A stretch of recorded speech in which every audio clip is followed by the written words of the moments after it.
Now that we've covered Group A strep, we'll move on to Group B strep. You'll want to pay special attention to the tests we use to differentiate the two. Another name for Group B strep is strep agalactae, but in the universe of Sketchy Micro, agalactae will be known as agalactic baby. So let's get going. The scene will take place in outer space. While we draw the planets and space backdrop, I thought it'd be appropriate to play a segment of the 2001 Space Odyssey soundtrack. Have a listen.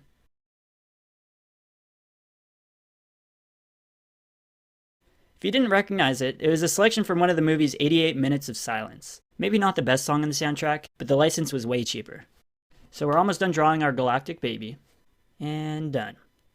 We chose to use a baby for the main theme of the story because Group B strep causes really serious infections in newborns, so that's the first thing we want you to think of.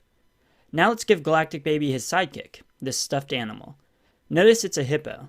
This is to indicate that agalactae has a positive hippurate test, which means it hydrolyzes sodium hippurate. This is just a random fact that can come up on a test, and for the most part you'll only see it mentioned when talking about Group B strep.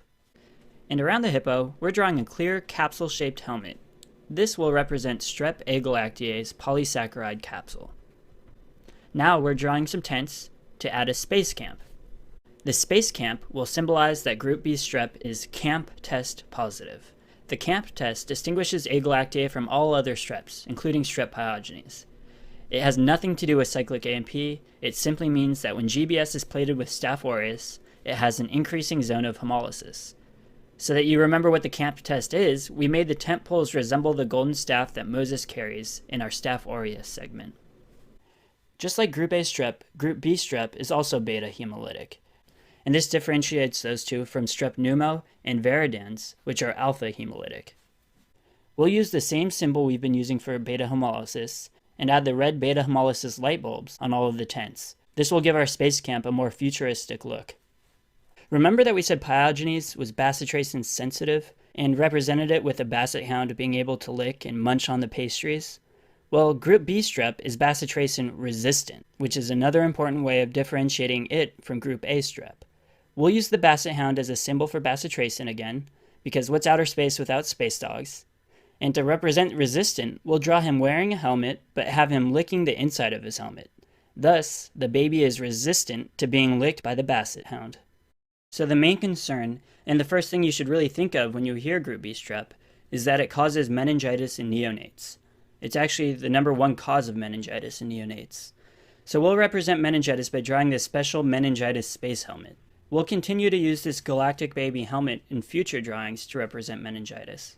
Group B strep is also a common cause of sepsis in neonates. To represent this, we'll color the baby's clothes red. And finally, Group B strep also causes pneumonia. So we'll draw our baby coughing. Now we'll draw a mothership, which is going to help us teach the rest of our drawing.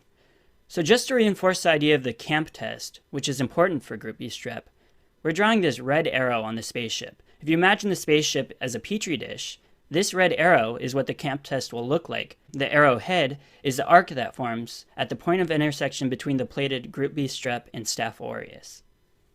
Now let's pretend the mothership is in fact the baby's mother. The way the neonate gets Group B strep infection is when it passes through the vaginal canal of the mother during delivery. And this is represented in the drawing if you just use your imagination and pretend that this tunnel is the vaginal canal and the baby just passed through it. Part of mom's prenatal care is that she has her vagina and rectum swabbed for Group B strep at 35 weeks to see if she's colonized. So we'll write 35 WK or 35 weeks on the side of the ship.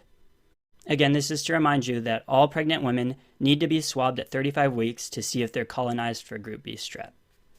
Let's say the mother is determined to be colonized. Then how do you prevent the baby from getting a terrible GBS infection? Well, you give mom intrapartum penicillin. This is very important, and you'll very likely come across this test question at some point during your studies, so we're going to make it very, very obvious. The landing legs that the mothership has will be pencils, and they're stabbing into the mother. The pencils are the symbol for penicillin, and since we are showing the baby coming out of the vaginal canal, we know this is intrapartum. So again, we know that prophylaxis against GBS infection is given to mom intrapartumly. And that wraps up Group B strep. I hope you've enjoyed this one.